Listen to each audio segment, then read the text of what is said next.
Despite an outstanding career-best century from opener Chadwick Walton, the Jamaica Scropions have found themselves stuttering to stumps at 259 for 6 in their first innings against the combined campuses and the colleges on day 2 of their regional 4-day match at Sabina Park.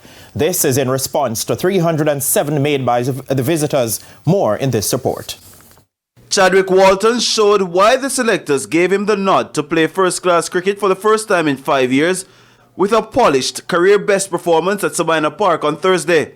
Walton creamed a 6th first-class century as he slammed the 16 fours and 5 sixes en route to his 163. Walton shared in a 169-run opening wicket stand with Carlos Brown as the Scropions showed resilience and grit in their approach. The 38-year-old became the first century maker in 2 years for the Jamaican franchise in a knock which lasted 245 balls. I'd love to have been there to start the innings again tomorrow, but unfortunately it didn't happen this time. And I just hope the rest of the guys can come and pull through and get us over the line and at least give us some cushion so we can have a lead going into the second innings. I haven't played 4D in a while, so it was good to come back and be amongst the runs. However, as Walton flourished at one end, the middle order fell like 9 pins. Nkrumah Bonner unfortunately giving up for 6, Jermaine Blackwood gobbled up for 8 and Abijay Mansingh 9 as the Scropions crumbled to the close at 259 for 6. They trailed by 48 runs.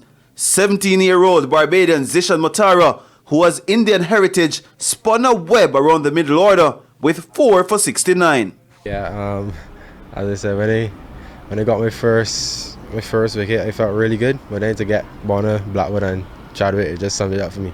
Captain Jonathan Carter carried his overnight score from 109 to 135 not out in the CCC's 307 after they had resumed on 260 for 7. And both Walton and Motara are confident of a strong showing on day 3.